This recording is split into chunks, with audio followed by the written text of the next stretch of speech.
Thank you to the London Review of Books for deciding to open the weekend of world literature with a focus on Catalan literature. I'll just briefly introduce the panel.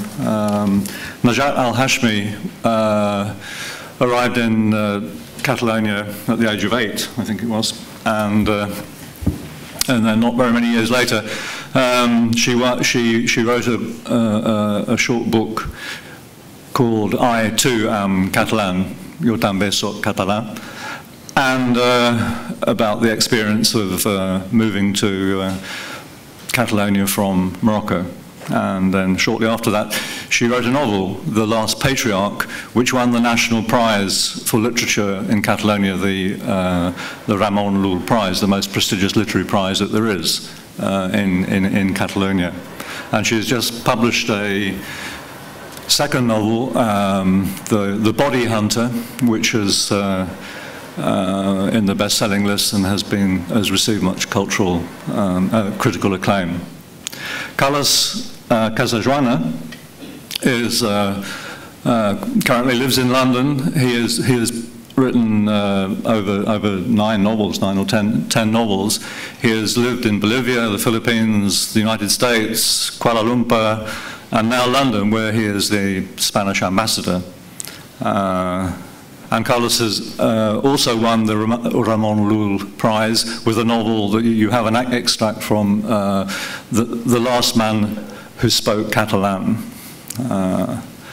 And Teresa Solana is a writer who lives in Barcelona, a writer of crime fiction. She has published two novels that have been translated into English. Not So Perfect Crime, which won the Brigada 21 Prize, her first novel, and the second novel, A Shortcut to Paradise. And she won the Inky Crime Prize, which is for the best Catalan crime fiction novel last year, for a novel called Black Storms, which has a civil war theme and a different set of characters. Well, without more ado, I'm going to ask Carlos to start. Carlos, could you say something about the place in your life of Catalan as a language? How you came to learn it, where you grew up? Well, I grew up in Catalan. I suppose the three of us are Catalan, but perhaps in different ways. When you are Catalan, you have to explain how much of a Catalan you are. Well, in my case, I was born there, I lived there. I was born in '54, so I enjoyed the Franco regime for 21 years. I have to say something. In those times, there was one joke doing the rounds. We said that in the coins you could see that Spain, according to Franco, was one, big, and free. And we used to say that it was free because you could choose between Barça and Real Madrid. Was big because I can't remember why. And it was one because if there had been another one, we would all be going to the other one. In fact, we lived in Catalan, and that was a different country. That's something paradoxical. Catalan in those times was not used in school, was not used in public life, but it was used by almost everybody I knew.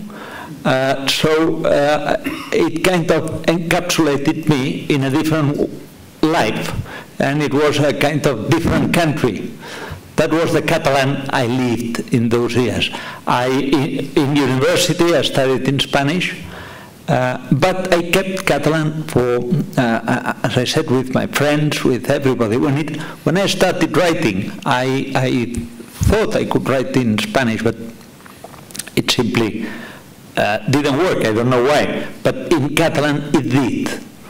I think that the writer never chooses the language, but the language chooses the writer. And I suppose that it's the language you've been born with that chooses you. Najat, you've reacted. No. No, because I was born with a mother language which is not Catalan, and then when I went to live in Catalonia at the age of 8, I learned the language, but I didn't know that I was learning Catalan. I mean, nobody asked us if we wanted to learn Catalan or Spanish, because it was after Franco died, and it was in 1987, and all the scholar system was in Catalan. So we just learned the language that was at school, and then a few months later we realized that there was another language in Catalonia, which was Spanish, because we were trying to integrate in the playground and play with other children, and we had to learn that second language, because in our neighborhood there was lots of children from families from other places in Spain that had Spanish as a mother tongue. So to integrate to school, we had to learn Catalan, and then to integrate to the playground, we had to learn Spanish. But that wasn't very usual in this area of Catalonia in big, because then in the neighborhood, Catalan was a real language around us, and I think that's why we learned the language. And then I guess because the Catalan was, in my case, was my first written language, because my family language is Amazic, which is just oral. It's not Arabic, so we never learned Arabic at school, but we hadn't got time before immigrating. Then Catalan was the first real written language for me. And then I found it so easy and so normal to just write in that language. And because I started reading in that language. So I agree with that. I mean, it's the language that chooses you, but sometimes it's not your own mother language. Or maybe some years ago I started thinking that maybe some people, we have to think that we have two mother tongues. So I know that's not possible, because you just have a mother. But you know, if you're growing up in a place where a language is around you, 80% of the you know, communicative situations, you have to think about that language as your own language. And you can. I don't feel Catalan as a foreign language, and I never did. And yeah, that's quite different situation. And Teresa? Well, I think my case is very, very similar to Carlos, except that I am a little bit younger. Magic. I grew up in a lower middle class family that lives very close to the Sagrada Familia, and Catalan was the language at home. I was 13 when Franco, the dictator, died, so at the school, all my teachers speak Spanish, and I had to study in Spanish all the subjects. So for me, my first written language was Spanish, not Catalan. Catalan was only just the language that we spoke at home with friends, with our family, and the language that, in fact, everybody speak in my neighborhood. When I went to the university, well, first I went to study philosophy, and well, the subjects were as well in Spanish. So I used to write my academic papers in this language, in the Spanish, because I didn't know very well Catalan from a point of view of writing. But then I came back to the university to study classics. And in the Department of Classic Philology in the University of Barcelona, all the teachers teach only in Catalan. So there I learned to use Catalan in my academic essays, and I was more familiar with written Catalan. Of course, I learned to read Catalan much before, so I used it to read my cultural literary heritage. But I think it was, to me, very, very important este paso por la universidad. Going through university. Yeah, going to the university and find people that encourage me to write Catalan. So now to me it's very natural to write in Catalan because it is my first language. So how is this reflected? I mean, when the three of you decided to write your novels in Catalan, Carlos, you have, for instance, one novel that is set in Kuala Lumpur in Catalan, which is about it's a thriller, and it's about corruption in the building industry in Kuala Lumpur. In Catalan. In Catalan. Then you have a novel which is about the last man who spoke Catalan. Well, if you are a writer, you write novels. If you are a fiction writer, you write novels. And if you are a fiction writer in Catalan, if you are Catalan, you write it in Catalan. I found myself in Kuala Lumpur for reasons that you have explained, professional. And that was a world that I wanted somewhat to capture. I thought of a painter simply looking at the landscape. I wanted to try this kind of landscape fiction. It's not an easy thing to do, I realized, or at least it was not easy for me.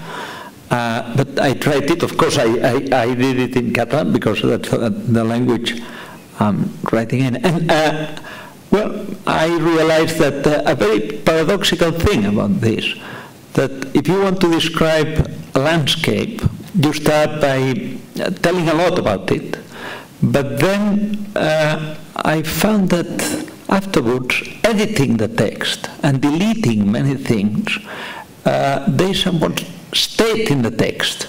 That is, that the text managed to convey the full flavor of the place without having to make explicit everything. That's something I learned in that case. It's the only case I've done this, to simply, in a very deliberate way, to sit down and think I'm going to write a novel about this. Normally, I don't know about you, but I find myself writing a novel. I found myself writing the first without knowing that it would be a novel. I always keep in mind something that Nietzsche, the German philosopher, wrote. He said, never read a book by somebody who intended to write a book.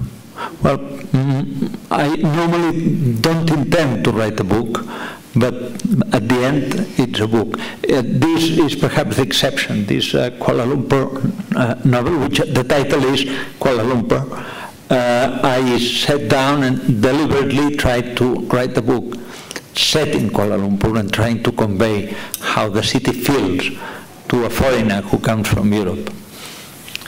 And Teresa, you just told us how you studied classics and philosophy at university. How come that when you sat down to write this first novel, that you wrote a crime thriller?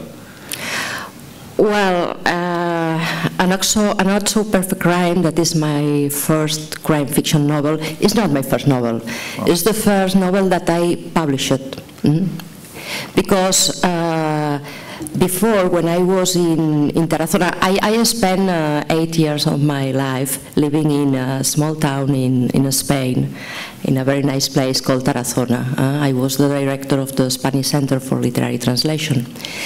And there, it was in a, they speak, of course, Spanish there. And I write 2 novels.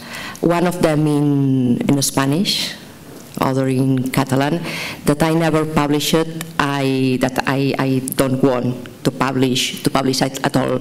And they were not crime fiction novels, no? They were more serious, more deep novels in this sense.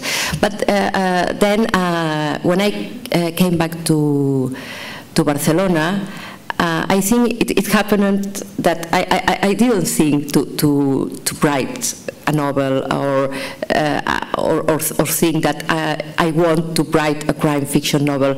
I just start writing about what interested me of my society, and I discovered that I was writing a crime fiction novel. Anyway, my novels are crime fiction, but are very, very satirical, no? With a satirical portrait of Barcelona, Catalonia, and so on. And I just find the way to explain what I want to explain through crime fiction, and it was not a decision to write in Spanish or in Catalan, just the words come to my mind in Catalan. Hmm. And Najat, your first novel is set partly in Morocco and partly in Vic, in this provincial town. And your second novel is set wholly in Catalonia, yes? Yeah. Sort of. What was the reaction after the first novel was published? Did people tend to think of you as a writer who is writing about migration? Was that the kind of focus on the reception of that novel?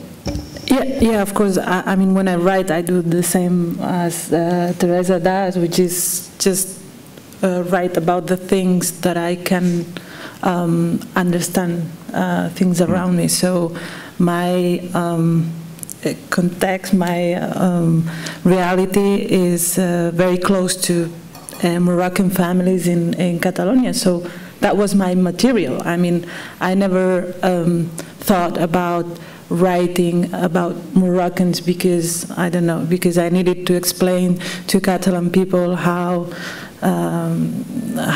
Moroccans in Catalonia live. But I mean, and it's a very good material because the landscape, the Moroccan landscape, for example, for me, it's very interesting because it's a place completely different from the place where I'm living now, and because I lived there just for 8 years.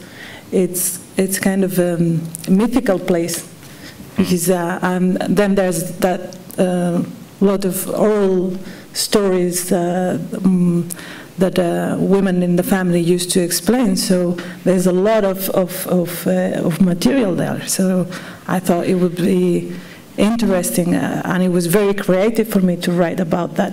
But I never thought that I was writing a novel about immigration or to, I don't know, to explain people how we live. But then after I won the prize, of course the medias, they focused in the fact that I was from a Moroccan background and I was in Catalan, and that was, I think, very unfair in a way because they were more attentive to more interested in the fact that I wasn't a Catalan, I wasn't born Catalan, so they started talking about integration because that's something very important in Catalonia. We are very worried about integrating immigrants because, of course, when a family comes to live to Catalonia, I don't think you choose, but people think you can choose between Spanish or Catalan. So sometimes there's some theories about the fact that a lot of immigrants would choose Spanish and then Catalan would disappear because there's so many immigrants, and so suddenly I become like an icon of and it was like exhausting because I was just trying to explain that it was a book, it was fiction, and because the main character in the book, it's a very, I don't know, well, it's quite special. I mean, it's not a normal Moroccan in Catalonia. People started to think that all the prejudices they had about Moroccans, they could find it in the book. So you see everything I thought about Moroccans, it's true because you're showing it to us. I mean, yeah.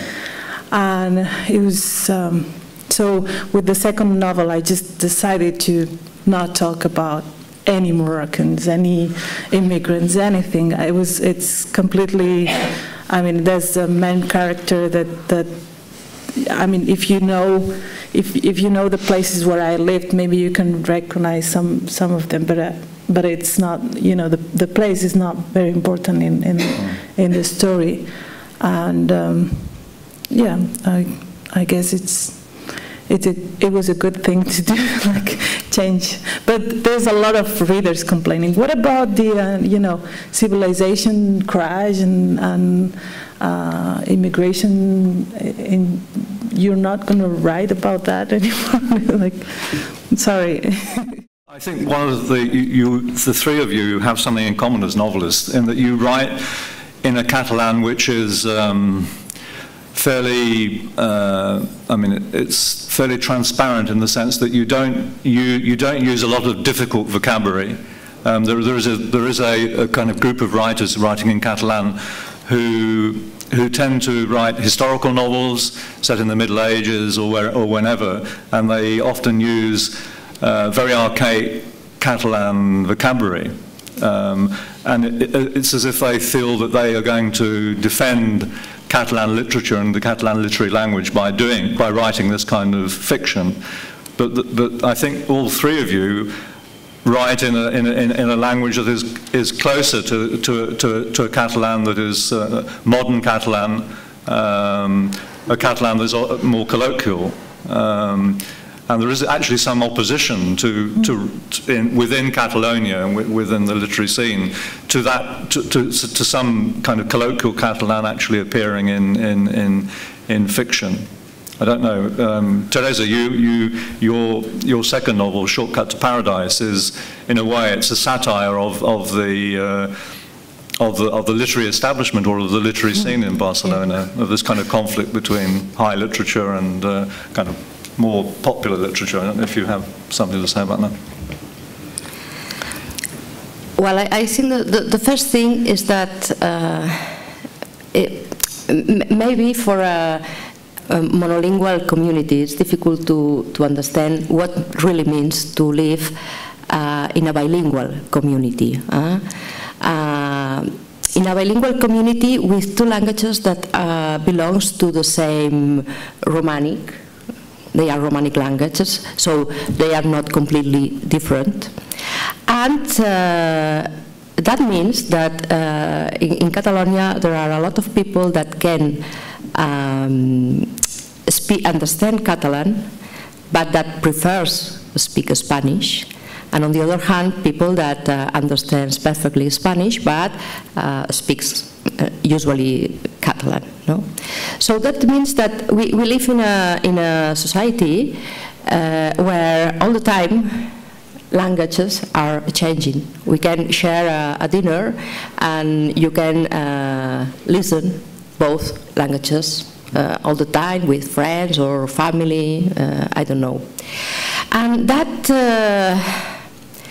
that means that well, speakers like to joke with, to play with language, with both languages, and they used to mix.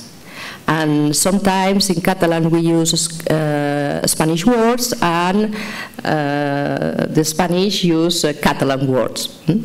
So from the point of view of the defenders of the purity of languages, that means academics, the academics of language,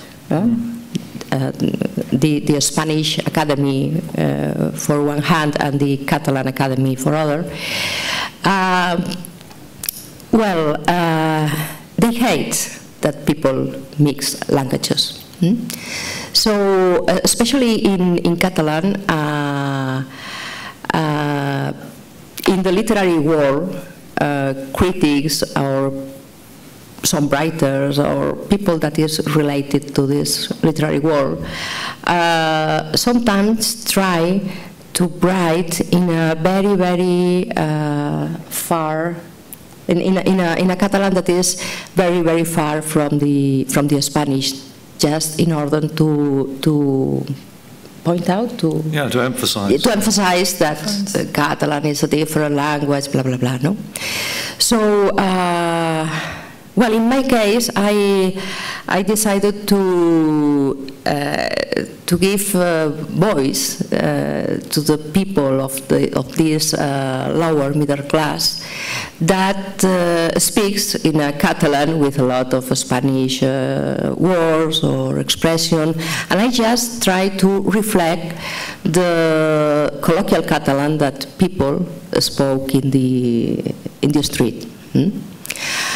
Because I think it's not the job of the writer to write in a proper language. No, we make fiction, and I think we have to reflect. If we write contemporary novels, we have to reflect what is the language, the real language that people speak in the streets, and not only the language that academics said is the correct, the proper language.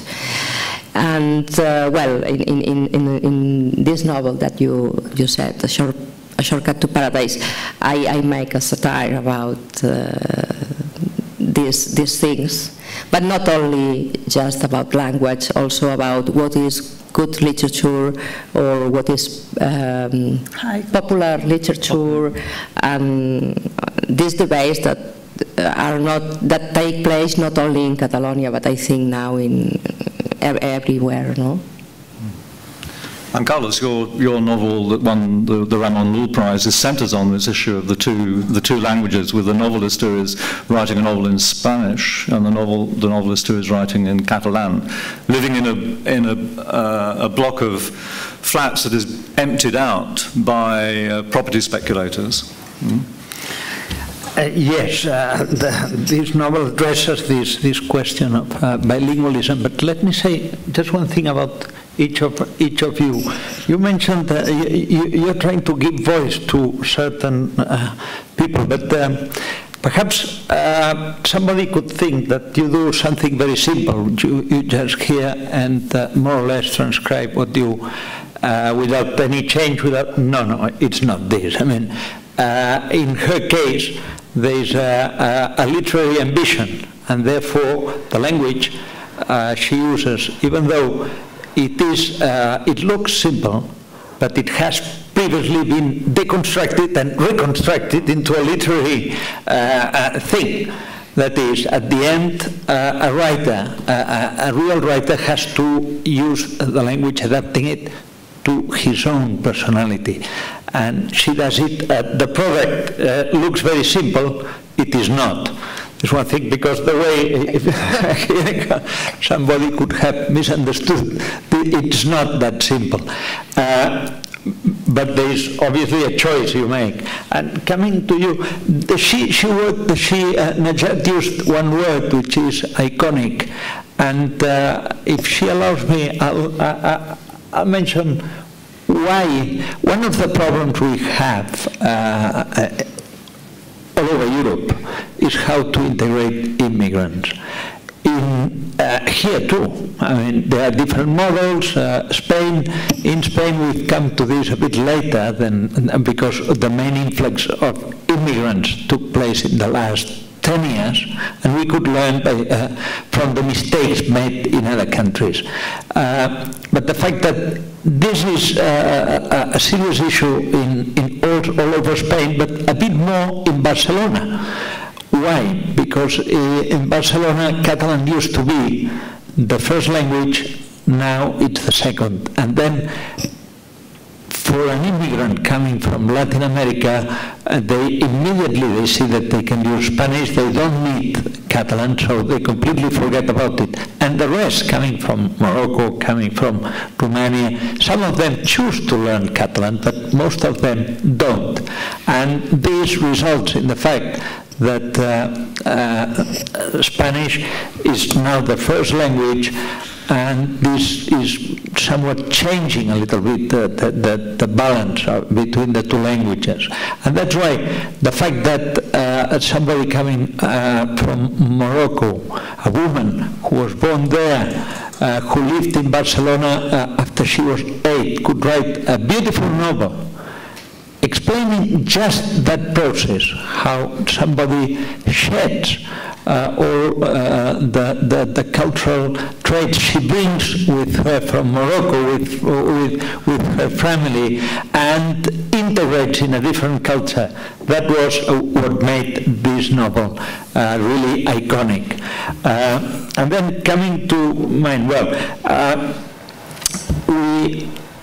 in all bilingual societies, bilingualism is a daily issue that's being constantly discussed, and then I found that perhaps we take ourselves too seriously sometimes, and I tried to write a humorous novel about this fact. I used a model because sometimes it's good, like a painter again, who uses a model and copies it in a different situation.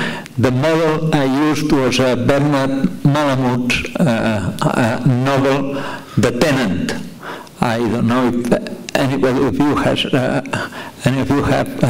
read it. It's a novel set in New York, in a tenement which has to be emptied because it has to be completely renovated. The owner of the tenement is a Jew, but there is still one man living in that tenement, in one of the floors, who is a writer and who refuses to leave until he finishes his novel. A novel he will never finish because he simply can't bring himself to write it. But he wants to write it there. And then suddenly one day he hears something, a strange noise, and after a few days he discovers that it is another man, somebody who happens to be also writing, and it's a black man writing about problems of black people in Manhattan. And with these elements, Bernard Malamud builds a fantastic novel about identity issues in Manhattan. Jewish and black, and I thought, well, I thought about it 20 years ago when I read the novel in New York. I thought one day I will copy this book, I will apply it to Barcelona with two writers, or yes, both Catalan, one writing in Spanish, another one in Catalan. But trying not to take myself too seriously. Najat, I think you want to say something. Carlos, I'm sorry I have to disagree with you because it's true that some immigrants coming from South America or from other places, it's easier for them to speak just in Spanish, but I don't think you can live in Catalonia without knowing or understanding or learning Catalan, because both languages are so real. I mean, in some places in Catalonia, maybe you don't feel like you're in Catalonia, but that has something to do with the recent history of Catalonia. That has to do with the other immigration waves coming from other places in Spain. So it's not something that the immigrant chooses to do or not to do. I mean, if you live in a neighborhood where everybody speaks Spanish, you can choose the language. But even if it's not the case, you're not. I mean, you cannot be like impermeable. Impermeable to Catalan. It's true that you can have just Spanish to communicate with people, but if you really want to go inside Catalan reality, Catalan society, yes. Catalan intimacy houses and you have to learn the language. And there's a lot of people that see that. I mean, you just have to see the Catalan courses of the normalización lingüística. There's no enough courses for immigrants. I used to work in a city council with immigrants, newcomers. They said newcomers at town, and one of the problems we had is that there wasn't enough space and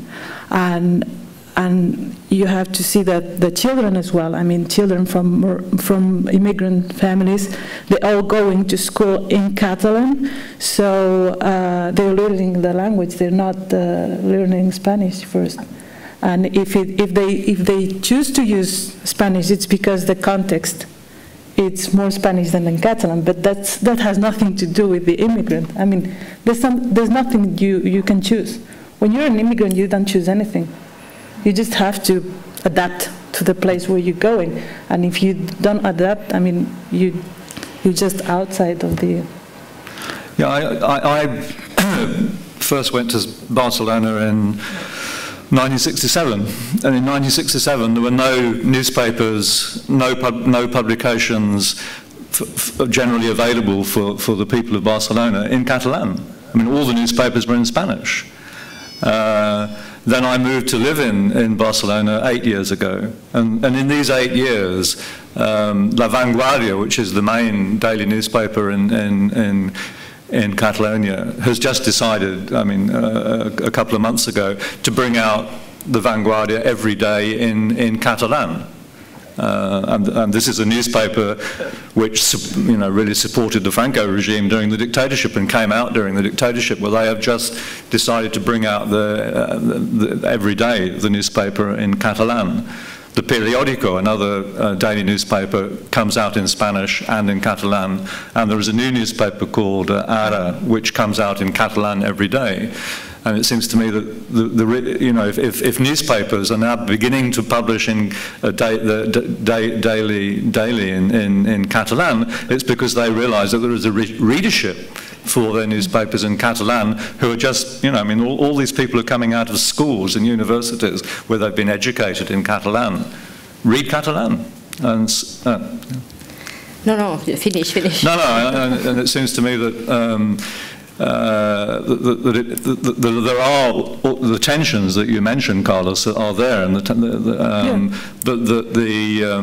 there is, you know, kind of has been a big development in terms of literacy in Catalan in Barcelona and in the provinces. Teresa, and then we should open it up for discussion. No, I agree with Najat. But I think that there is a thing that we can keep in mind, is that in Catalonia and in Spain, the tension with this one big and free Spain and the multilinguistic, multicultural country that in fact is Spain is always present. So the Conservative Party in Spain and in Catalonia, the Spanish Conservative Party in Catalonia, they always try to impose Spanish. And for them, it's a good news if there is a big mass of people coming from countries that speak Spanish, and they say to these people, don't worry, you don't need to learn Catalan because you are Spanish, so you have the right not to learn Catalan, just to use Spanish, and we will fight for your right to go to a school in Spanish and blah, blah, blah. Well, but so this is another thing that when we talk about Catalan and Spanish and so on, we have to. That's so true, because when you have to get the citizenship, the Spanish citizenship, if you're from a Latin American background, you have to live in Spain for 2 years. But if you are coming from Morocco, for example, you have to live for 10 years, which means that there's a, you know, like a small difference. I mean, I could see that when I was working at the city council. There was people that spent like 12 years in Spain, and they still don't have the citizenship. But there was people coming from South, and that's, well, I think that's an important thing too. And I think the future is not very esperanzador, not very hopeful. Yeah, because probably the Conservative Party will win the next elections, and well, they threaten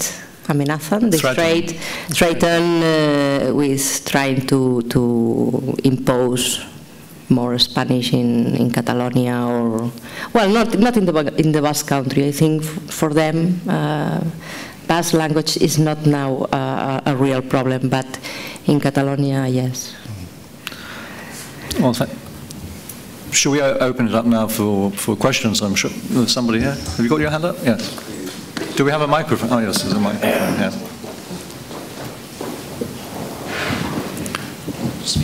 Thank you. Yes, sure. Can I ask all of you, but particularly Teresa, about crime writing and accuracy? I once went to a session not long ago, somewhat like this, with Henning Mankell, who of course wrote the Wallander books and paints a very dark picture of Ystad in southern Sweden, and indeed of Sweden generally, and everybody's murdering everybody and everybody's torturing everybody or burning them to death or whatever. Now, when you write about the criminal world in Barcelona, do you really think Barcelona is like that, or is that a false picture of Barcelona? Because when I go to Barcelona, perhaps I'm keeping my eyes closed, but I don't see that side. Not that I seek it out, but I'd like to know what you think about crime writing and actual accuracy of the area you're describing. Well, in fact, I don't write about crime life in Barcelona. I write about Barcelona. But what I do is to put a body, a corpse, you know, and people just doing an investigation, and it's more or less an excuse, the crime fiction in my case, to explain other things. For instance, in my first novel, I decided to kill a woman of the upper class, of the Barcelona upper class. And this is an excuse to talk about the Catalan upper class people, about injustice and inequality and so on. In my case, in a way very different of Henning Mankell, that is a writer that I love, I must say, but I love Henning Mankell, but I do in a very different way, with humor. I think I am very close to the English, the British tradition of the Monty Python, Tom Sharp, David Lodge, yeah, and they are between my favorite authors, no? So it's just an excuse, no? Or in the second novel, I kill a writer just to talk about literary work. So. Okay. Yes. Okay.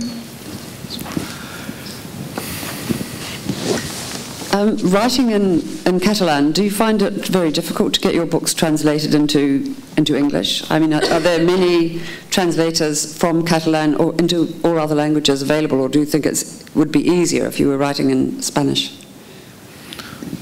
Yeah.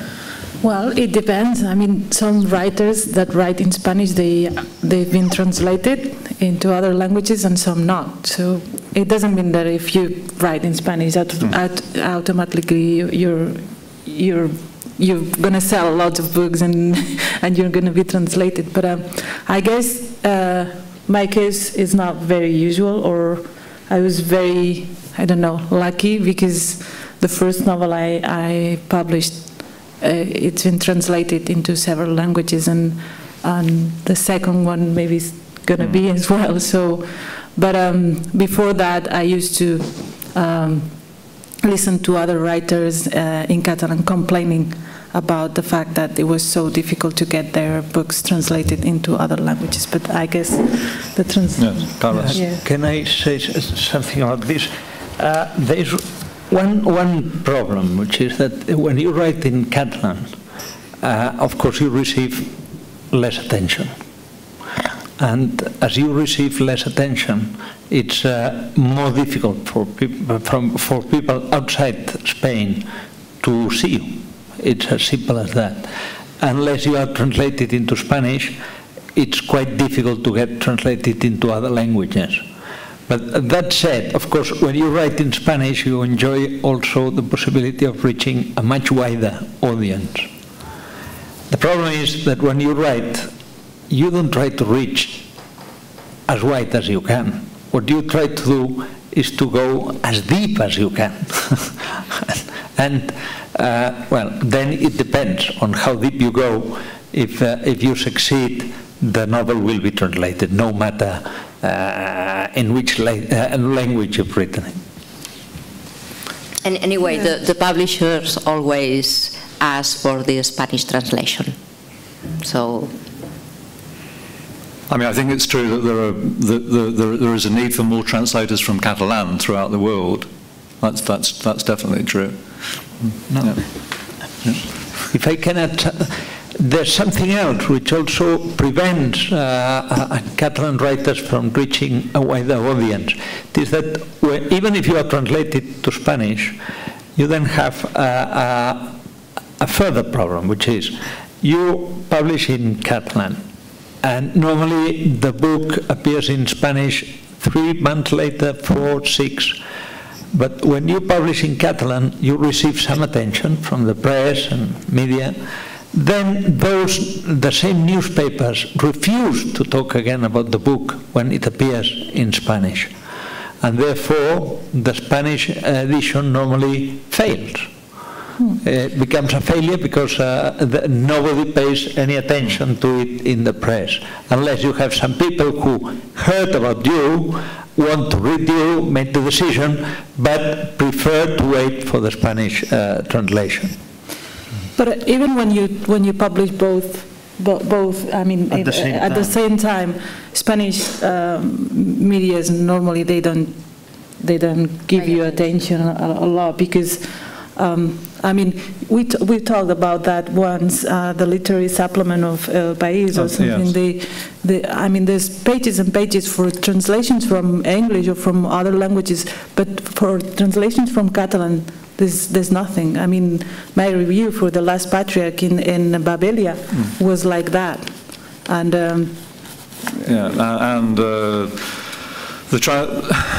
in terms of, it's the same in terms of Galician and Basque. I mean, there's Manuel Rivas and Bernardo Achaga's novels translated into Spanish. They will get reviewed in El País, but other Basque writers and Galician writers don't have a visibility within the Spanish.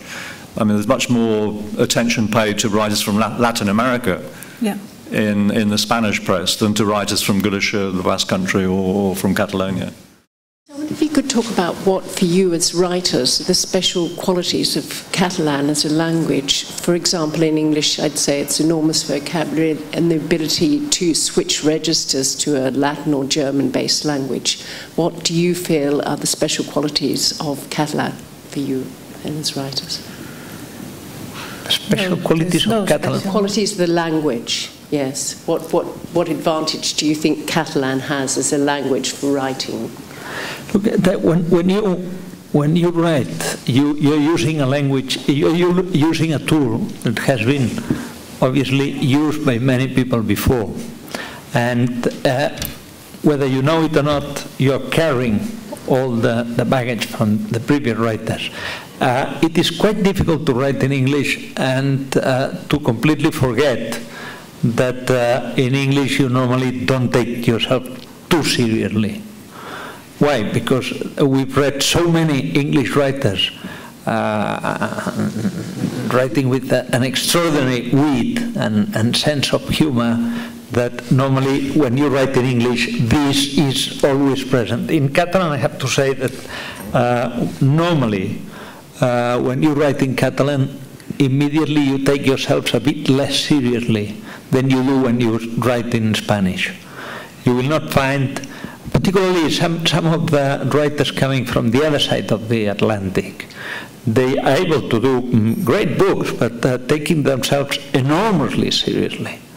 They are solemn. That's practically unfeasible in Catalan. Even if you try it, you suddenly find yourself in the field of irony immediately. Why? Because this is how the instrument, the Catalan language, has been used up to now. And this perhaps from my point of view, the main characteristic, but perhaps they will add something. I don't think there's a special characteristic in writing in Catalan or in another language. You just don't think about it, because if you write in a language that chooses you and it's not you that chooses it, you just write in that language. You don't think if you don't compare the languages and see if one is better, if has different qualities or not. And in Catalan you can write in so many different ways, so you can have, as many different qualities as you want. Teresa? Yeah, I think that each language is different, but each language has their own tools to talk about what people that lives in this language needs to explain. So, well, I recently read an article of an English writer or translator, I don't remember, that says that English is the best language of the world. It's better than many others, so that explains that is the common language, and in literature is superior and so on. No? Well, I don't believe that.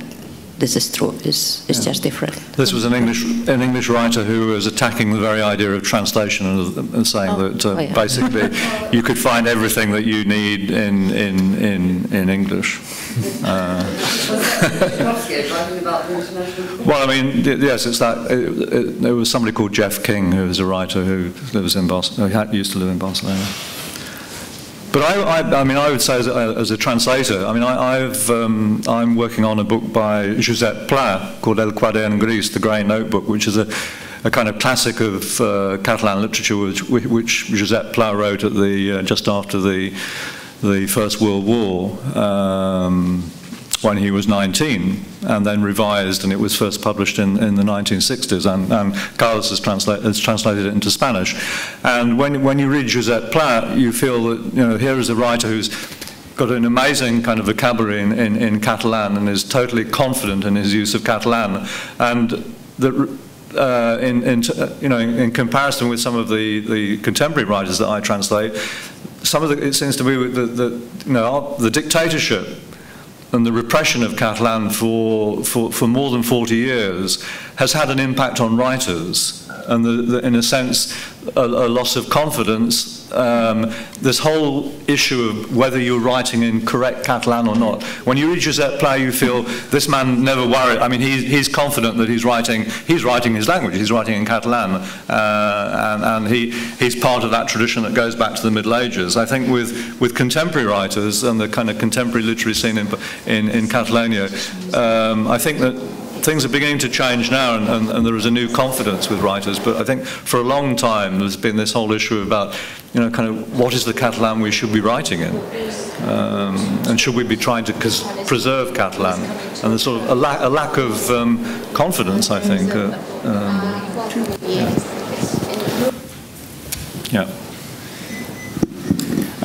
Hi.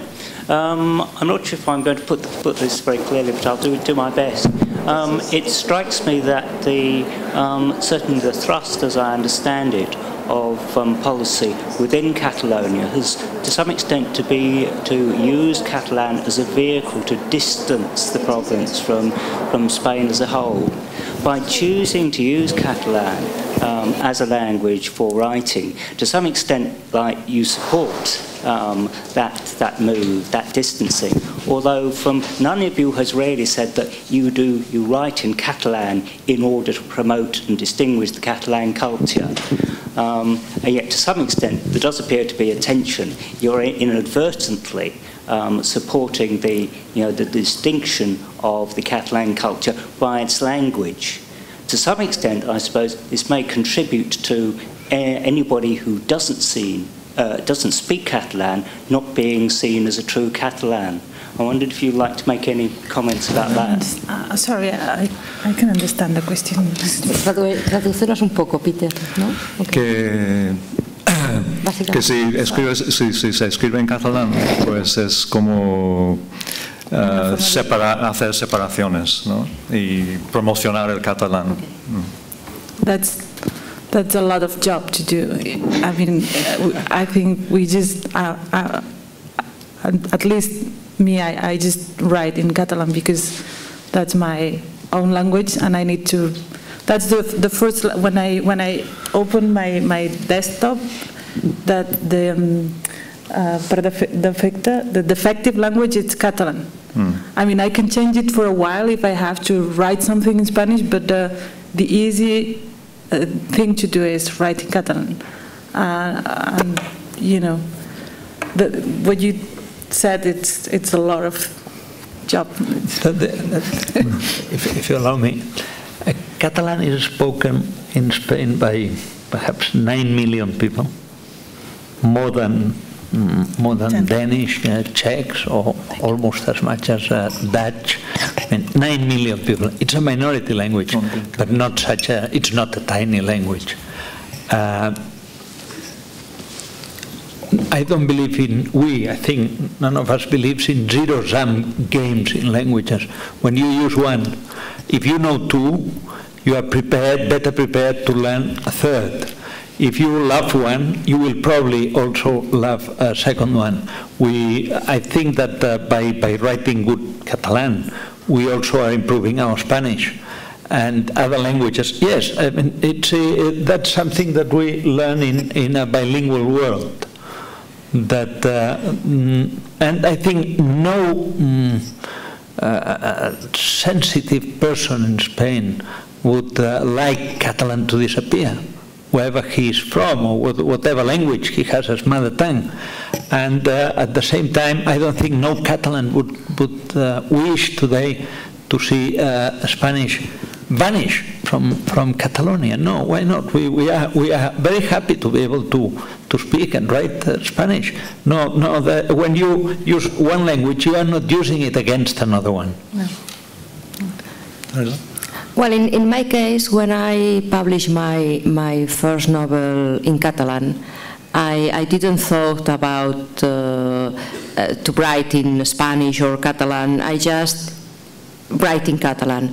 But it's true that when the first novel had some success, and I started writing the second novel, some people said me, well, why don't you write in Spanish, because it's easier, no? You have a bigger audience, and from the point of view of publishers, it's easier.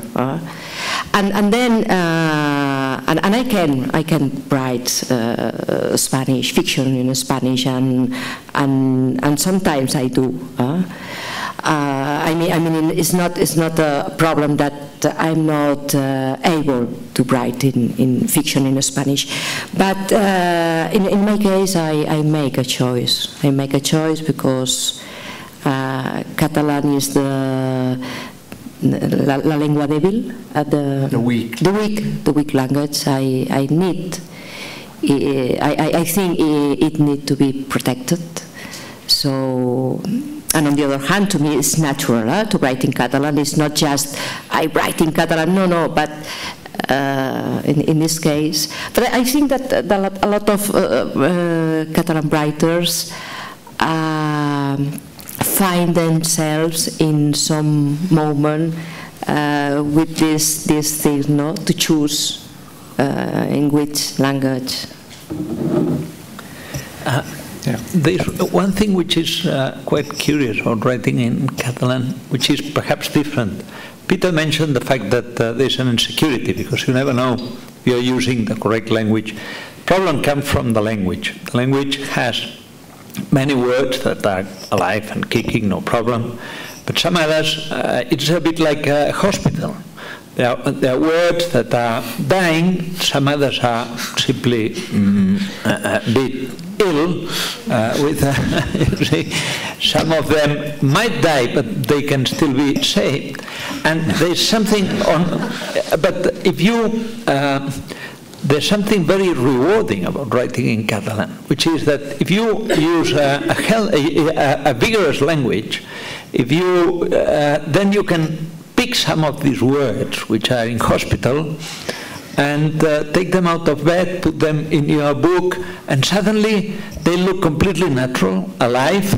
Nobody would say that they are ill, simply because they are there. You see that, and sometimes you do it consciously, some other times you don't. But the fact is that this is extremely rewarding, and this is perhaps the other side of the coin of using a language which is a bit more difficult because of this.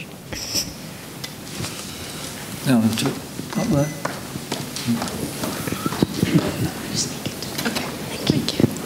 Hi, I loved reading Last Patriarch. I thought that was a beautiful novel. I really loved discovering your literary voice in the same way that discovering perhaps the voice of Mercè Rodoreda was like a life-changing event as well. And I was wondering if you could say a little bit more about your own encounter with Mercè Rodoreda. About? Your own literary encounter as a writer with the work of Mercè Rodoreda. Yeah, that's my favorite author in Catalan literature, and it's because I started reading her when I was like 12 or something, and I remember it was a way to enter into a Catalan house, because we were living in a Moroccan house in Vic, in Catalonia, so I didn't know if Catalan houses were different or not, if they do the same things or not, if people in families relate the same as in Morocco or not. So for me, literature was a way to know Catalonia, to know it then and to know it in recent history. I mean, I remember reading like the memoirs of Tisner, and he was explaining all that his life from before the Civil War, and then he was exiled, and when I was reading that, it was like making recent Catalan history mine. I mean, I had my Catalan family were in books. I had a grandfather like that reading those memoirs, and then with Mercè Rodoreda, because she's in her novels, the houses, the domestic places are so important. I think for me it was very reconciliating, because I could see that there was more in common, the differences between a Moroccan house and a Catalan house. And that made me feel, I guess, belong to a Catalan. I think that's why it was easier for me to feel Catalan. Yeah. This gentleman here. One more? Thank you. Yeah, we'll take the last question, okay? Yeah, it's interesting that Peter should mention confidence, because writing in languages of resistance often seems tied up with a quest for cultural confidence and imaginative life that lies therein. In this country, there are writers in Scotland, Wales, certain parts of Ireland, even where I'm from in Cornwall, engaged in a similar kind of thing, except we're writing in English, we're writing in the language of the centre. So in spite of that, what can we learn from you as Catalan writers?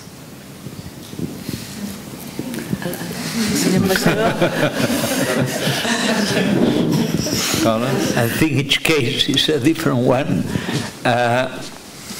Perhaps for us, writing in Catalan again, we are lucky because, as I said, Catalan is spoken by 9 million persons. Its daily use is completely normal on TV, the press, books. If you go to a bookshop in Barcelona, you will find about half the books are in Catalan, or perhaps 40%.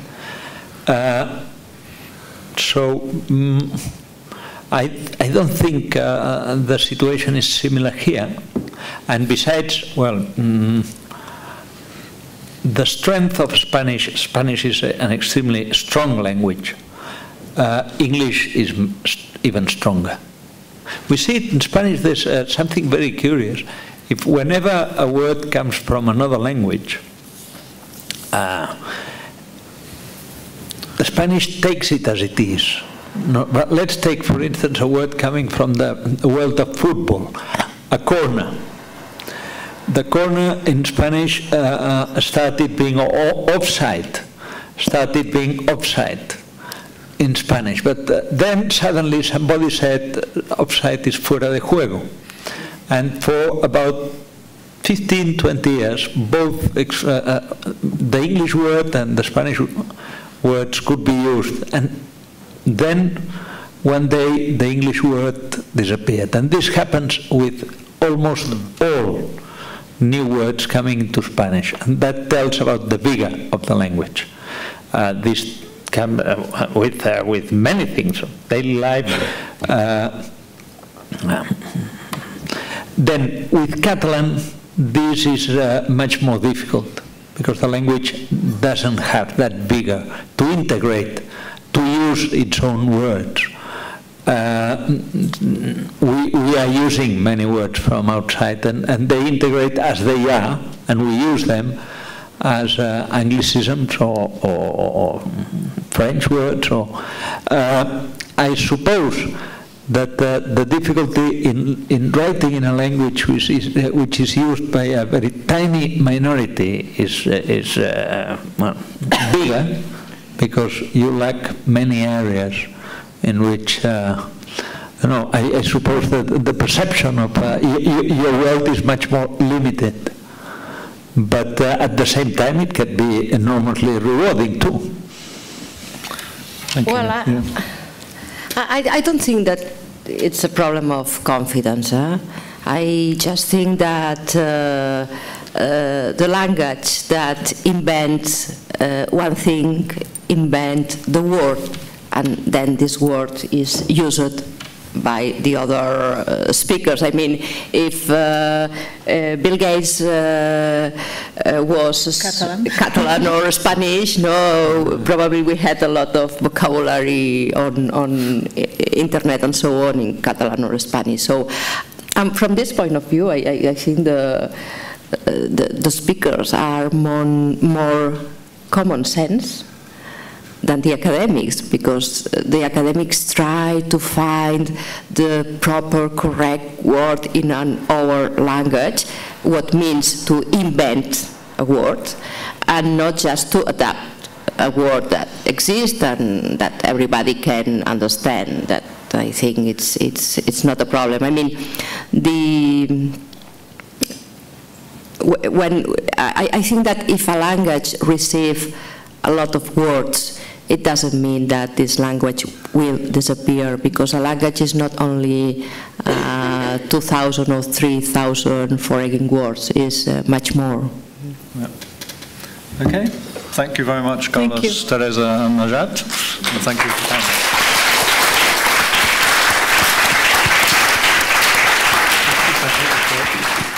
tenia molta creu.